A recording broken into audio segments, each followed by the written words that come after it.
Kegunaannya apa? Oh, oke. Kita langsung saja panggilkan Pak Firdiansyah. Dan juga Satar yang sudah hadir di Studio 2 TVRI. Halo Selamat Pak. pagi. Selamat pagi. Selamat pagi. Selamat pagi Pak. Silakan Dan duduk. Satar ya. Iya. Halo. Selamat pagi Satar. Pagi. Terima kasih sudah berkenan hadir di Jendela Negeri untuk pagi hari ini. Satar, sejak kapan sih mulai tertarik dengan robotik, Satar kalau boleh tahu? Dari kecil sih saya baru nyentuh Lego-Lego gitu. Oh. Baru ngerakit-rakit Lego. Sampai kelas berapa? Kelas 2 SD tuh ikut robotik. Oke. Terus berhenti pas di kelas 5 atau 4 lupa. Terus ikut lagi pas kelas 9. Awalnya kan adek aku kan ikut ekskul robotik di sekolah. Ya. Tapi dulu dia kayak kurang menantang, lombanya kayak pakai remote. Dia coba-coba kayak kreatif, kayak bikin suatu benda yang bisa gerak-gerak gitu. Dia tuh orangnya menantang gitu. Akhirnya dia ikut yang di ASEAN. Wow. Nah tadinya itu aku cuman ikut mau liburan doang. Tapi tiba-tiba aku didaftarin sama mama aku. Wow. Dan waktu itu aku belum ada persiapan. Itu persiapan cuman beberapa minggu, 3 minggu. Ya 3 minggu. Itu didaftarkan untuk tingkat ASEAN juga? Iya. Wow, oke. Wow. Terus kita satu kelompok berdua, kita bikin eco living house itu kayak bebas dari polusi. Jadi kita buat ada kincir angin, recycling mesin, terus CDS kayak lampu-lampu jalanan gitu. Sama ini pendeteksi suhu. Oke. Luar Ini pengalaman biasa. pertama aja lombanya udah ASEAN ya? Udah Bri? ASEAN. Kita 17 Agustusan tingkat kampung. Iya, Panjat Pinang kita Panjat ya. Pinang, iya. Nah, tapi kalau Satar sendiri, benda atau barang yang ada di tangan Satar sekarang ini adalah salah satu karya Satar. Iya. Betul ya? Nah, ini gimana ceritanya akhirnya Satar dari yang pertama kali nggak ada persiapan ke ASEAN, terus akhirnya kemudian mencintai robotik, sampai akhirnya bisa bikin robot F1 ini nih. Boleh diceritain nggak prosesnya? Jadi awalnya itu pas di ASEAN itu saya rada kurang percaya diri untuk menang. Tapi qadarullohnya kita menang karena project kita yang bentuknya kekanak-kanakan tapi agak menarik gitu, menarik para jurinya. Juri ya? Iya. Akhirnya kita dipanggil menang. Habis itu selesai itu selang beberapa minggu bulan Juli kemarin kita ikut lomba lagi di Korea. Wow. Meningkatkan proyek yang sebelumnya tapi ditambah-tambahin.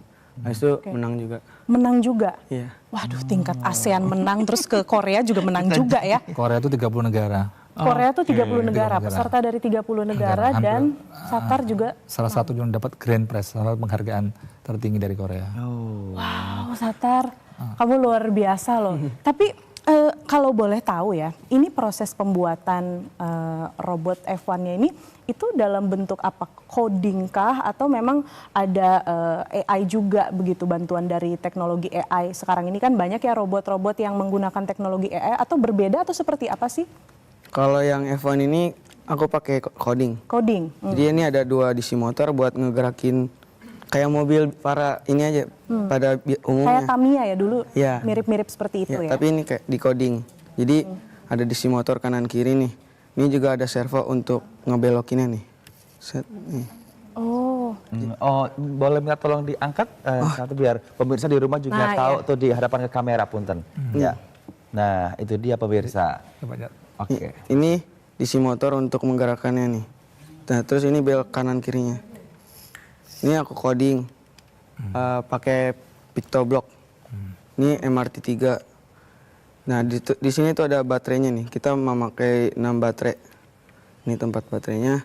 Ini kayak buat ngesambungin ke remote-nya. Jadi kayak sinyalnya gitulah. oke. Buat ngekonekin remote-nya. Ya. Wow, jadi ya, oke. jadi bisa ada ininya juga ya, kontrolnya juga gitu ya, seperti mobil remote control gitu ya. Kalau Pak Firdi sendiri nih melihat anak didiknya bisa sampai sukses menjuarai Grand Prix di tingkat ASEAN, ini sangat luar biasa. Perasaannya gimana dan gimana memulai itu semua dari anak-anak yang mungkin pertama kali belum pernah mengenal robotik sampai akhirnya menjadi juara. Cara membangkitkan minatnya Ya, tuh seperti apa, Pak? Yang pertama memang challenge kita sebagai pelatih adalah bangun percaya diri anak itu. Dan memang problem pendidikan di Indonesia itu rasa percaya diri anak kita itu memang rendah. Jauh dibandingkan anak-anak Singapura, Malaysia. Meskipun mohon maaf anak kita juga nggak kalah. Sebenarnya kita punya potensi. Iya, jadi misalkan kayak Satar ini memang mau lomba Malaysia udah greges, udah ini ya. Padahal kita belum bertarung dan memang itu yang memang tugas kita untuk sebagai pelatih untuk mental block ini harus kita bahwa kita punya kan yang sama dengan yang lain. Kita punya, saya punya banyak puluhan cerita lah. Saya mau kemarin dulu pernah ke Beijing gitu ya. Pertama kali anak kita tuh sampai mau pulang gara-gara karena begitu lihat negara lain itu istilahnya wah Jiper, luar biasa, jiper gitu kan. Ternyata malah anak-anak kita justru malah paling disorot gitu karena dia bikin pertanian dengan ala kearifan lokal Indonesia itu justru menarik CCTV Cina dan segala macamnya. Jadi banyak cara story yang sebenarnya intinya bagaimana kita memotivasi mereka untuk melepaskan mental block dan mereka mencoba membuka diri dengan ikut beberapa event. Karena event itu justru membuat mereka menjadi challenge gitu loh. Kayak dia ini dulu eskul lepas, eskul enggak apa robotik enggak. Karena apa? Sebelumnya dia tidak banyak mengikuti kegiatan lomba. Jadi begitu dia terlomba dia kan loh. Ternyata anak lain juga punya banyak hal yang baru. Ada wadahnya. Nah, jadi dia lebih termotivasi gitu kan. Karena ketika kita paksa itu, tentu dia akhirnya jadi tahu dan akhirnya ya menjadi ketagihan seperti dia ini gitu kan. Betul-betul. Gitu. Jadi ini membuktikan bahwa anak-anak Indonesia sebenarnya mampu ya, Semi, punya potensi yang sangat luar biasa. Apalagi dengan keragaman budaya kita, pastinya itu juga bisa memicu kreativitas anak-anak Indonesia itu yang lebih lagi gitu ya.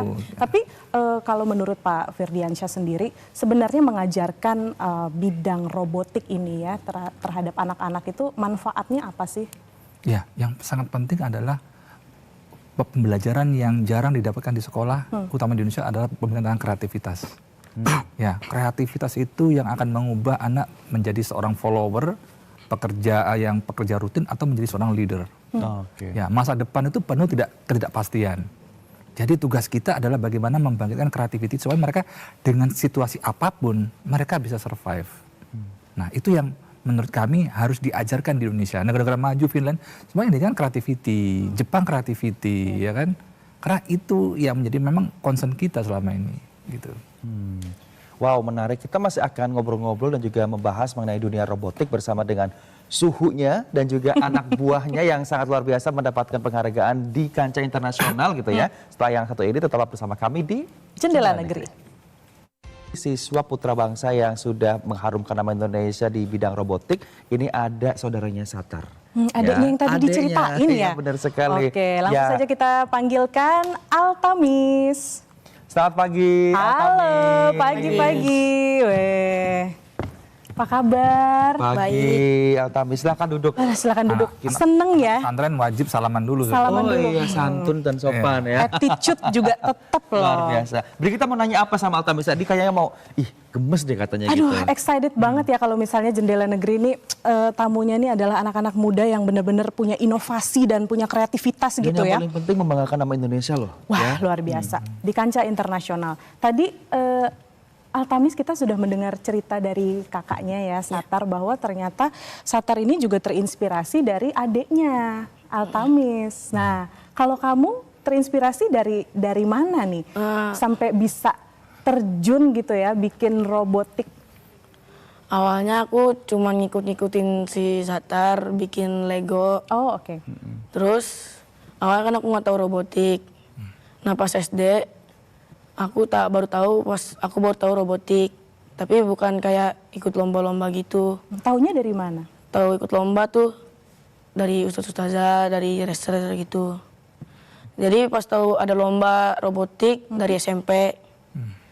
Nah terus aku nyoba-nyoba di Malaysia, ASEAN. Nah alhamdulillahnya aku menang. Nyoba-nyoba langsung menang. Untuk anak kok coba-coba ya kan. Coba lagi. Alhamdulillah menang lagi. Nah aku tahun depan, insya Allah aku targetin itu di tahun depan Cina. Di Cina aku mau ikut lagi.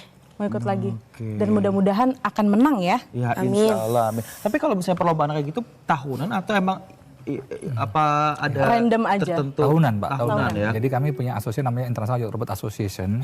Pusatnya di Silicon Valley-nya di Korea, di Daejeon. Jadi kami memang punya kalender event tahunan. Membernya kan 30 negara. Altamis sendiri, ibu atau misalnya orang tua itu mendukung tidak Mendukung. Mendukung. Seperti apa bentuk dukungan ibu kayak- terhadap Altamis? Beliin robot, terus les sama racer, kayak apa lagi ya, bantuin bikin konsep. Bantu bikin konsep juga ya.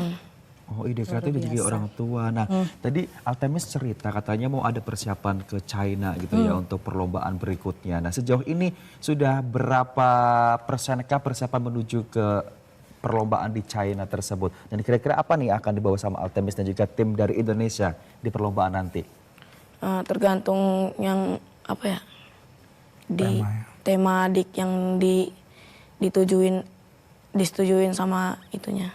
Oh, Dari pihak- ini ya, kompetisinya biasanya ada tema begitu. Tapi sampai saat ini belum ada email atau surat untuk mengetahui temanya apa gitu ya? Belum ya? Oke. Belum ya. Tapi biasanya butuh persiapan berapa lama sampai dengan kompetisi? Kalau kita bikinnya banyak, itu palingan 3 bulan, 2 bulan atau sebulan, nggak tahu. Lama juga ya. Terus kalau kita bisa bikin sebanyak-banyaknya, bikin banyak. Tapi kalau nggak bisa, ya udah sebisanya aja. Sebisanya aja, tapi tetap penuh dengan inovasi dan kreativitas tentunya ya. Oke. Kalau ke Pak Firdy kan tadi di awal juga salah satu pendiri kampung robot gitu kan. Kalau misalnya anak-anak bergabung di kampung robot itu belajar robotik itu seperti apa sih Pak sebenarnya di pola pembelajarannya Pak? Iya, kami banyak. Terakhir nih, saya pengen nanya sama Altamis. Altamis, ada yang pengen disampaikan nggak sama teman-teman di rumah yang lagi nonton Jendela Negeri, yang siapa tahu teman-teman di rumah yang mungkin sekarang belum mencintai dunia robotik dan masih dengan gawainya aja biar lebih produktif. Apa yang pengen Altamis sampaikan kepada teman-teman di rumah? Silahkan. Apa ya? Coba ikut robotik, terus ikut lomba. Kalau menang coba lagi, jangan putus asa. Kalau kalah coba lagi sampai menang. Oke. Nah, itu dia kata kuncinya ya. Quotes- Coba. Kata-kata Coba lagi. hari ini. Quotes hari ini, coba-coba. Tapi menang luar biasa. Sekali lagi terima kasih Altamis sudah hadir dan juga salam untuk